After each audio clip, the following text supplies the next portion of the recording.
Good evening friends. तो welcome to the Supermind classes. Supermind classes में आपका स्वागत है। So today our topic is Gauss law. So let us talk about the Gauss law. Actually, before understanding the Gauss law, we have to discuss something about the closed surface. What is closed surface? And what is the area? Area, first of all, area is a vector quantity. You have to understand area is the vector quantity. So if we represent area by a line, then the length of this line will be the magnitude, and the arrow, that is head of the arrow, represent the direction of the area, and area is always perpendicular to the surface containing the area. You have to clear out. सबसे पहले आप एक बार हिंदी में आपको समझा देते हैं कि गॉस लॉ को समझने से पहले हमको क्या समझना होगा। सबसे पहले हमें समझना होगा क्लोज सरफेस क्या होता है। तो क्लोज सरफेस की बात करें तो हमें एरिया की बात करनी होगी। एरिया जो है एक वेक्टर क्वांटिटी होता है। सो एरिया को रिप्रेजेंट करने के लिए हम लोग क्या करते हैं, एक एरो से, क्योंकि वेक्टर है तो वेक्टर को हम लोग एरो से रिप्रेजेंट करते हैं। तो एरो का जो लेंथ होगा वो रिप्रेजेंट करेगा, एरो की जो लेंथ होगी रिप्रेजेंट करेगी एरिया के मैग्नीट्यूड को, और एरो की जो हेड होगा वो रिप्रेजेंट करेगा एरिया की डायरेक्शन को।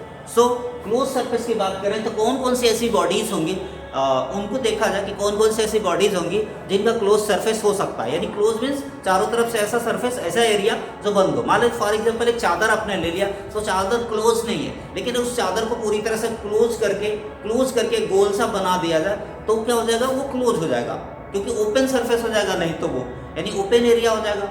तो हमेशा जब भी बात करेंगे तो हम लोग गॉस लॉ काम करता है हमेशा क्लोज सरफेस पे। तो ऐसी कौन कौन सी बॉडीज होती हैं जिनका क्लोज सरफेस हो सकता है, तो एक स्फीयर है, स्फीयर का क्या हो सकता है, क्लोज सरफेस होता है। दूसरी बॉडी की बात कर लेते हैं तो let us talk about the other body, that is cube. Cube has the close surface, and cuboid also have the close surface.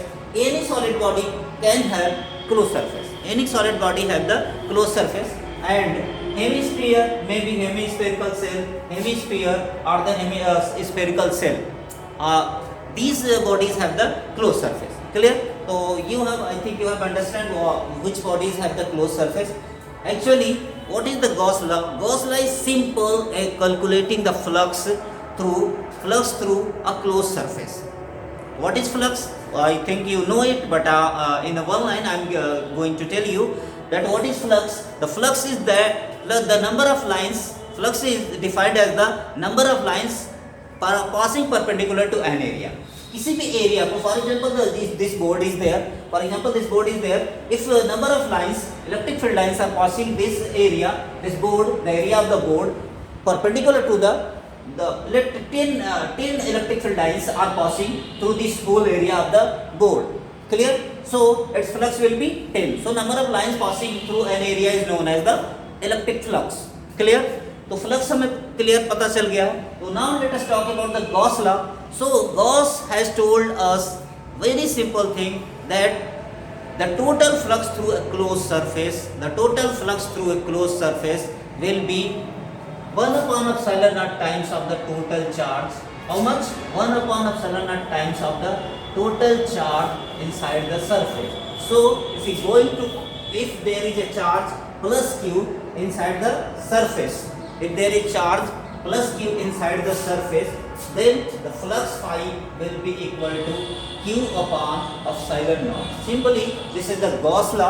Gauss law simple कहता है, Gauss law का हम बात करें तो सिंपली Gauss law क्या कहता है, Gauss law कहता है कि यदि किसी क्लोज सरफेस एरिया से, यानी क्लोज सरफेस से, सरफेस का समझिए क्लोज, यदि किसी क्लोज सरफेस से जो टोटल फ्लक्स होता है, टोटल फ्लक्स जो होता है वो q 1 upon epsilon naught times of the total charge inside the surface. यानी उस सरफेस के अंदर में, इस सरफेस के क्लोज सरफेस, चाहिए सरफेस ले लें, चाहिए सरफेस, चाहिए कोई भी सरफेस हो, कोई भी क्लोज सरफेस हम ले लें, तो उस क्लोज सरफेस के अंदर में टोटल जो फ्लक्स होगा वो उसके अंदर जितना चार्ज होगा उसका 1 upon epsilon naught टाइम्स होगा, यानी q upon epsilon naught times. Simple कह सकते हो आप कितना होगा, q upon epsilon naught times कह सकते हैं। क्योंकि epsilon naught क्या आप जानते हो, वो permittivity of free space. Clear? तो टोटल चार्ज, तो according to the Gauss law, once again I am going to dictate it, according to the Gauss law total flux through a close surface is 1 upon epsilon naught times of the total charge inside the surface. Clear? किसी बंद surface के किसी बंद surface, किसी close surface से होकर जाने वाला टोटल फ्लक्स जो होगा, टोटल फ्लक्स होगा वो उस सरफेस के अंदर इनक्लोज्ड, उस सरफेस के अंदर बंद टोटल चार्ज के 1/ε0 टाइम्स होगा। क्लियर है? यानी Q अपॉन टोटल फ्लक्स कितना होगा? Q अपॉन ε0 टाइम्स होगा। So let us calculate, let us think something. अभी Gauss law I think clear हो गया।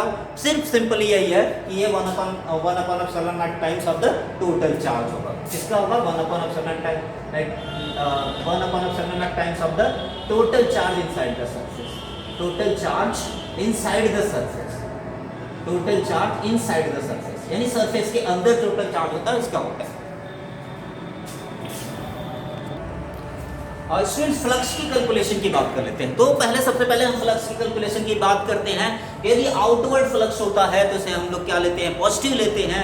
और यदि इनवर्ड फ्लक्स लेते हैं, इनवर्ड फ्लक्स फॉर एग्जांपल यहाँ देखिए ए बी सी डी, अगर इस फेस की बात करें, हमारे क्यूब के face A B C D की बात करें, तो इसके यहाँ से जो फ्लक्स आ रहा है वो क्या ना इनवर्ड फ्लक्स हो। So this flux will B negative. ये कैसा लेंगे हम लोग? नेगेटिव लेंगे। वहीं पे जो यहाँ से अगर देखा जाए DEFG वाला जो फेस से निकल रहा फ्लक्स है, it is outward flux, so it will be, this flux will be positive. तो friends just understand that the flux calculated outward in outward direction, the flux calculated in outward direction will be positive, while the flux through the inward direction will be calculated as negative। अब अगर इधर बात करें, यहाँ पे surface पे, इस cube के सरफेस की बात करें, तो सरफेस ABCD पर जो एंटर वाले 3 इलेक्ट्रिक फील्ड लाइंस मान लेते हैं पास कर रही हैं, और 3 इलेक्ट्रिक फील्ड लाइंस यहाँ पे उसके अपोजिट सरफेस से क्या हो रही हैं? जाकर निकल रही है। इसका मतलब इसका जो फ्लक्स हो गया मान लेते हैं कम 3 हो गया। इसका फ्लक्स अगर 3 है, 3 लाइंस अगर पास करें इस परपेंडिकुलर, तो 3 हो गया, तो ये -3 हो जाएगा, तो ये क्या हो जाएगा? +3 हो जाएगा। इस तरह से हम कह सकते हैं कि जो टोटल फ्लक्स अगर निकालेंगे इसका, तो -3 + 3 यानी क्या हो जाएगा? 0 हो जाएगा। इस तरह से आप देख सकते हो, अगर कोई क्लोज बॉडी है, अगर इलेक्ट्रिक फील्ड बाहर में है, इलेक्ट्रिक फील्ड क्या है? बाहर में है, तो जो फ्लक्स होगा उसके अंदर में क्या होगा? वो 0 होगा। यदि अंदर में कोई चार्ज नहीं है तो, अंदर में कोई चार्ज, क्योंकि इसके अंदर हमने कोई चार्ज नहीं कहा, तो कोई चार्ज नहीं है, तो ऐसे केस में इलेक्ट्रिक फील्ड लाइंस जो बाहर से पास कर रही हैं, तो एक तरफ जो एक सरफेस से पास करेंगी वो पॉजिटिव नेगेटिव होंगी, जो इनवर्ड होंगी, और जो आउटवर्ड इलेक्ट्रिक फ्लक्स होंगी उनको वहाँ पे जब फ्लक्स कैलकुलेट करेंगे तो पॉजिटिव होगा। अगर टोटल फ्लक्स इन दोनों फ्लक्स को हम लोग जोड़ेंगे, एडप्ट करेंगे, तो क्या हो जाएगा? वो 0 आ जाएगा। तो इस तरह से अगर किसी सॉलिड बॉडी के अंदर में कोई चार्ज नहीं है तो उसके बाहर में जो कोई भी फ्लक्स नहीं होगा। क्लियर है?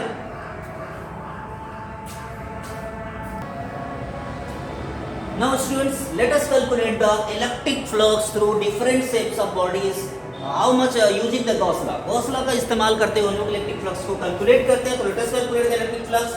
How much will be the electric flux if a charge is Q is inside this? The total flux through this will be Q upon ε0 from the Gauss law, because it will be a closed surface. So sphere had a closed surface, that is why the total flux will be Q upon ε0. Now if a charge plus Q, capital Q, or let it's small q, is inside a cube, then the total flux from this to all the surfaces of the cube will be Q upon ε0.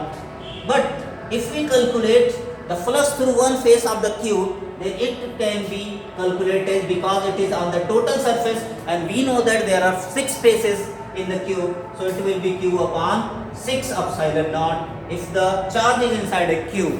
Similarly, we can calculate if a charge plus Q is inside a cube, then the total flux through the cube will be Q upon ε0. Clear? Now also if a plus Q charge is inside a solid body, then the total flux through the surface of the body, so phi E will be here Q naught upon ε0 according to the Gauss law. And also in the hemisphere, if it is a solid hemisphere, then plus Q is inside the plus hemisphere, then phi E is here will be also Q upon ε0. And if a hemispherical cell, so total flux through this hemispherical cell will also be Q upon, if the plus Q charge is inside it, then it will be also Q upon ε0. So students, I think you got this.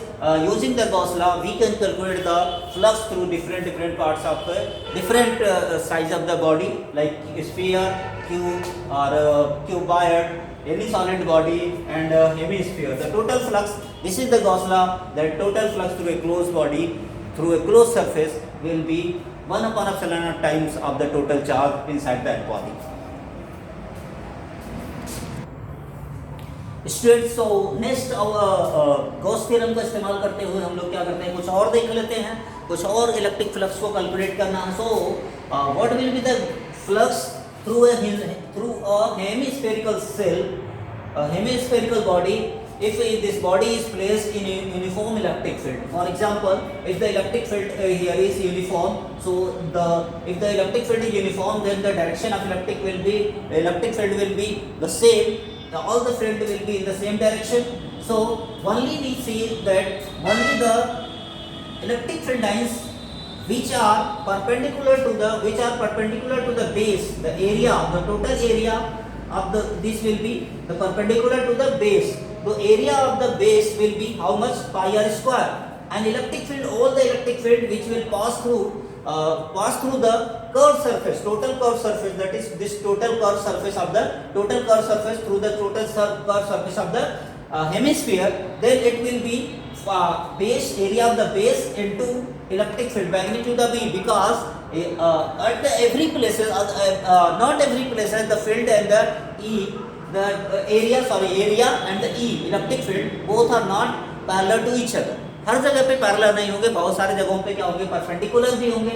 बहुत सारे जगहों पे, जैसे यहाँ पे बात करें तो यहाँ के करीब, यहाँ पे इस तरफ होगा तो नियर अबाउट क्या होगा, पैरेलल होगा. तो जब परपेंडिकुलर होगा, तो यहाँ परपेंडिकुलर हो, वहाँ तो फ्लक्स क्या हो जाएगा, जीरो हो जाएगा. तो इस तरह से हम लोग देखते हैं कि सेम डायरेक्शन में इलेक्ट्रिक फील्ड और एरिया वेक्टर होना चाहिए. तो एरिया वेक्टर और इलेक्ट्रिक फील्ड सेम वहीं पे होगा, जितना बेस का एरिया है उतने ही कर्व सरफेस पे एरिया पर ही आएगा. इस तरह से अब सिंपल ही है, अगर कोई हेमिस्फीयर है और वो यूनिफॉर्म इलेक्ट्रिक फील्ड में रखा हुआ है, तो उसके कर्व सरफेस पर, ये जो कर्व सरफेस है, उसके कर्व सरफेस से होकर जाने वाला टोटल फ्लक्स होगा plus pi r square into E के. यदि यही हेमिस्फेरिकल जो हमारा बॉडी है, if this body is placed in non uniform electric field, अगर ये बॉडी क्या है, नॉन यूनिफॉर्म इलेक्ट्रिक फील्ड में है, तो फ्रेंड्स तब जाकर के जो फ्लक्स होगा वो क्या होगा, क्योंकि फ्लक्स एक ही डायरेक्शन में नहीं होगा, अलग अलग डायरेक्शन में होगा. तो जो फ्लक्स, यानी कि जो इलेक्ट्रिक फील्ड लाइंस जो होंगी, जो एरिया वेक्टर के, क्योंकि हर पॉइंट पे क्या होगा, ds क्या होता है, हमेशा क्या होता है, सरफेस के टेंजेंट के क्या होता है, परपेंडिकुलर होता है. यानी सरफेस के हमेशा परपेंडिकुलर होता है. तो सरफेस के परपेंडिकुलर है, वहीं पे E की भी डायरेक्शन सेम है. तो यानी कि इसके टोटल जो सरफेस एरिया है, टोटल जो कर्व सरफेस एरिया ये वाली है, टोटल कर्व सरफेस एरिया है, इस पे पास हो रही है सारी की सारी इलेक्ट्रिक फील्ड लाइंस पास हो रही है टोटल सरफेस. यानी कि total curve surface area hemisphere का कितना होता है, 2 पाई आर स्क्वायर होता है, क्योंकि पूरे स्फीयर का जो एरिया होता है कितना होता है, 4 पाई आर स्क्वायर होता है टोटल सरफेस एरिया. तो हेमिस्फीयर का जो कर्व सरफेस एरिया होता है कितना होता है, 2 पाई आर स्क्वायर होता है इनटू ई. तो इस तरह से 2 pi r square into E होगा यदि hemisphere body is placed in non uniform electric field. If it is kept in the uniform electric field, then it will be pi r square into E. And students, let us talk about the most important question. Many of the time it is asked that if a charge is placed at one face of a cube, this is the cube, and let's plus q is here at let it a b c d be the one face of the cube. So a charge plus q is placed at the center of the cube. If a charge plus q is kept at the center of the cube, then what will be the flux through one face of the cube? So in this case, the charge is not inside the cube. So if the charge is not inside the cube, so we cannot use Gauss theorem, Gauss law. We cannot use Gauss theorem, or we cannot use Gauss law. So if we cannot use the Gauss law, then the total flux, we cannot calculate the total flux. And then if we do not calculate the total flux, though we cannot calculate the flux through one face. So what will we do now? How we will calculate it? So if a charge is placed at any face of a symmetrical body, then we have to imagine a body, a surface, such that this charge becomes inside our body. So if we assume a same cube of the same dimensions and join these two one, क्या कर लेते हैं हम, मान लिया हमें दिया था कि क्यूब है जिसके अपने डायमेंशन दे रखे होंगे, तो हमने इसके एक फेस पर प्लस क्यू चार्ज है, तो हमें क्या करना है, गॉस लॉ तो यहाँ अप्लाई होगा नहीं। क्यों नहीं अप्लाई होगा? क्योंकि इसके सेंटर पर है और इसके एक फेस पर है और एक फेस पर है, इसका मतलब अंदर तो है नहीं। गॉस लॉ तो हमेशा कहता कि जो अंदर में होगा तभी फ्लक्स होगा, नहीं तो फ्लक्स क्या हो जाएगा, जीरो होगा। अंदर में अगर चार्ज होगा तो होगा, नहीं तो फ्लक्स क्या हो जाएगा, जीरो हो जाएगा। अगर फ्लक्स जीरो हो जाएगा तो हम कह रहे हैं एक फ्लक्स में यहाँ से जीरो नहीं होगा। ऐसे केस में हमें क्या करना पड़ेगा कि हमें एक इमेजिन करना होगा, ताकि इस तरह से एक फिगर को इमेजिन करना होगा ताकि ये चार्ज जो है ना उस फिगर के अंदर में आ जाए, सिमेट्रिकली उसके अंदर में आ जाए। तो हम क्या कर लेते हैं, इसी क्यूब के बराबर एक और दूसरा क्यूब ले लेते हैं और दोनों क्यूब को क्या करते हैं, उसी फेस से जोड़ देते हैं, ताकि उन दोनों का फेस पे ही ये एक फेस पर क्या हो जाए, प्लस क्यू चार्ज आ जाए। इस तरह से जरा देखा जाए तो यह एक तरह का क्या बन गया, सिमेट्रिकली क्यूबायड बन गया। सिमेट्रिकली क्या बन गया, क्यूबायड एक तरह का बन गया। एक क्यूब इधर इस साइड में हो गया। तो अगर मैं कह लूं कि टोटल फ्लक्स होगा तो आधा फ्लक्स इससे जा रहा होगा, आधा फ्लक्स क्या होगा, इससे जा रहा होगा। क्लियर है? तो अगर हम बात करें कि अब हम बात कर सकते हैं कि टोटल फ्लक्स थ्रू द क्यूबायड की बात करें तो 5 टोटल की बात करें, 5 total through the cuboid, 5 total through cuboid, 5 total through the cuboid on the face of the cuboid, it will be q upon epsilon naught according to Gauss law. Gauss law के according जो है total flux होगा q upon epsilon naught. Now but we have to calculate at the one face. So first now phi e that is the total flux through the cube. The one cube is the half part of the total body, total cuboid, so it will be the total flux, half of the total flux. So it will be q upon 2 epsilon naught. क्या हो जाएगा, जो total flux है उससे हम 2 से क्या करेंगे, डिवाइड कर देंगे, तो हमें क्या मिल जाएगा, q upon 2 epsilon naught मिल जाएगा। क्यों? क्योंकि आधा पार्ट इधर है, आधा पार्ट इधर, तो हम आधे पार्ट में कैलकुलेट कर रहे हैं अभी। चलिए अब हमने देख लिया कि हमारे जो क्यूब्स के 5 फेसेस है, क्योंकि ये वाला फेस इंक्लूड नहीं है, ध्यान रहिए, तो अंदर चला गया, जोड़ने के बाद क्या होगा, अंदर चला गया। हमारे क्यूब के कितने फेसेस बचे, 1 2 3 4 5 केसेस हमारे पास, 5 फेसेस, 1 2 3 और ये 4, और एक फेस जो ऊपर नीचे वाले 2 हो गए, ठीक है, और एक जो है ये वाला हो गया, और 2 जो है साइड वाले हो गए। इस तरह से 5 फेसेस जो है आ जाएंगे हमारे, सामने वाले, आगे पीछे वाले, ऊपर नीचे वाले और एक साइड में, ये 5 फेसेस हो गए। तो 5 फेसेस से आ रहा है, ये वाला जिसपे चार्ज है, जिस फेस पर, जिसके सेंटर पर चार्ज है, वो इसमें इंक्लूड नहीं होगा। तो इस तरह से अगर देखा जाए कि 5 फेसेस से जो चार्ज आ रहा है q upon 2 epsilon naught आ रहा है, क्योंकि हमने क्यूब से निकाला। तो अगर हम बात कर लें कि total flux through the one face of cube, तो total flux through one face of cube जो होगा q upon 2 epsilon naught का, उसको हम लोग क्या करेंगे, अभी 5 से डिवाइड कर देंगे, क्योंकि टोटल क्यूब के 5 फेसेस से जो आ रहा था q upon 2 epsilon naught आ रहा था, तो हमने कर लिया डिवाइड। तो इस तरह से याद आएगा हमारा कितना आ रहा है, q upon 10 epsilon naught। तो इस तरह से कैलकुलेट कर लेंगे q upon 10 epsilon naught। तो स्टूडेंट इस तरह से आप न्यूमेरिकल्स को कैलकुलेट करोगे। अब q की वैल्यू कुछ भी दे रखा होगा, जो भी वैल्यू दे रखा होगा पुट करो और फटाक से q upon 10 epsilon naught। अगर q के ध्यान रहे, अगर किसी क्यूब के सेंटर पे, किसी फेस के सेंटर पे हो चार्ज, तब अगर अंदर में है तब तो अब q upon epsilon naught होगा, और उसे 6 से डिवाइड करो, एक फेस पे निकल जाएगा। लेकिन यदि किसी एक फेस पर दे दिया है तो हमें इमेजिन करना होगा एक गॉसियन सरफेस के लिए। तो गॉसियन सरफेस को इमेजिन करने के लिए एक उसी का आइडेंटिकल दूसरा सरफेस हम क्या कर लेंगे, जोड़ लेंगे। तो इस तरह से ये हमारा निकल जाएगा। अब इससे एक क्वेश्चन और कर लेते हैं। इसके दूसरे टाइप का क्वेश्चन हो सकता है कि मान लेते हैं for example, if A charge is placed at the center of a triangular pyramid. Let a charge is placed at the center of a triangular pyramid. Then at the centre of this plus one, जो base है हमारा triangular pyramid है, इसके base पर charge जो है वो है। तो अगर इसके बेस पर जो चार्ज है प्लस क्यू है, तो अब हमें कह रहा है कि एक फेस से जो है, इसके एक फेस से जो ट्रायंगुलर पिरामिड है, ये ट्रायंगुलर पिरामिड है, ये भी ध्यान रखें कि इरेगुलर नहीं है, रेगुलर है, यानी कि जो जितने भी जो है इसके जो फेसेस हैं उनका एरिया क्या है, सिमिलर होगा, यानी कि वो आइडेंटिकल, एक तरह से कह लीजिए आइडेंटिकल जो ट्रायंगल बनेंगे वो आइडेंटिकल होंगे। क्लियर? तो अब हम प्लस क्यू, हमने अभी बताया था कि जैसे ही अगर हम कहें किसी फेस पर रखा हो, किसी फेस के सेंटर पे रखा हो, तो उसको क्या करना पड़ेगा, हम इमेजिन इस तरह से कर ले एक और फिगर को, ताकि वो बंद हो जाए। हम क्या कर लेते हैं, एक पिरामिड है, अगर ट्रायंगुलर पिरामिड है तो उसके नीचे दूसरा ट्रायंगुलर पिरामिड क्या करेंगे, लाएंगे और जोड़ देंगे।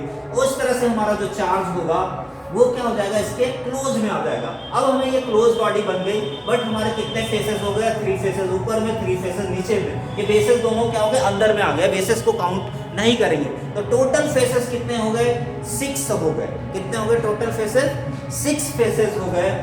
नाउ इस तरह से हम कह सकते हैं कि जो टोटल फ्लक्स हो जाएगा, टोटल फ्लक्स की बात करें अगर गॉस थ्योरम से, तो 5 टोटल की बात करें तो 5 टोटल जो होता है वो Q/ε0 होगा।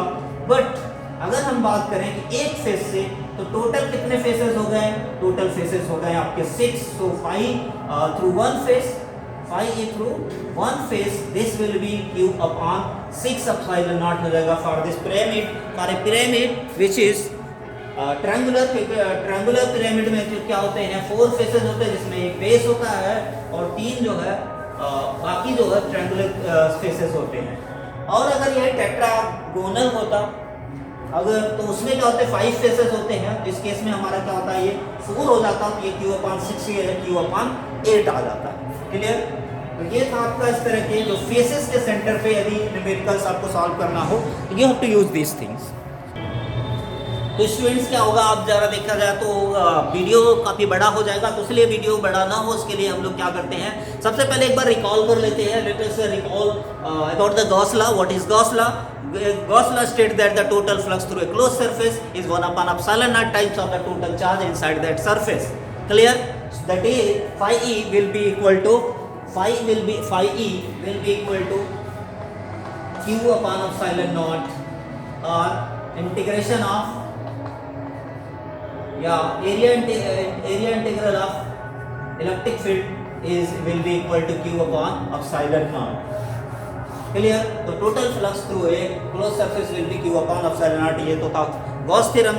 और गॉस थ्योरम के बाद हम बात करते हैं थोड़ा सा सरफेस का बात करें, तो अगर हम फ्लक्स की बात करें तो फ्लक्स क्या होता है, the number of electric field lines passing perpendicular to an area is called electric flux होता है। अब electric flux is if the electric fields are in outward direction from a surface, then these are calculated as positive, taken as positive, and these if the electric field lines are in the inward direction like this, in the inward direction, then the flux is calculated as negative. Clear? तो अब video बड़ा हो जाएगा, सो आप video को share करिए अपने friends में, अपने फ्रेंड्स में शेयर करिए, सारे लोग को शेयर करिए और लाइक तो ज़रूर करिए, और चैनल को सब्सक्राइब भी आप लोग कर लीजिए। और साथ ही साथ आप फ्री जो है 4 to 5 every day class 12th के लिए 4 to 4:40 4 बजे से 4 PM से लेकर के 4:40 PM तक का अभी आपको फ्री क्लासेस लाइव चलेंगे। उसके लिए आपको क्या करना है, you have to install my app from the Play Store से मेरे ऐप को आपको इंस्टॉल करना होगा। मेरे ऐप का नाम है, प्ले स्टोर पर आप जाएंगे तो it is Super Mind IITZ NEET classes, Super Mind IITZ NEET classes, ये ऐप है। इस पे आपको फ्री क्लासेस फिजिक्स की अभी मिलेंगी।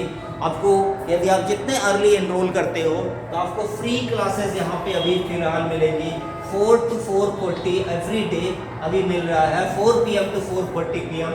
अब जरा देखें, आपको पहचानोगे कैसे, सुपर माइंड हो सकता है कि बहुत सारे प्ले स्टोर में दिखे, तो आपको पहचानना कैसे है, वहाँ पे ये लोगो होगा कुछ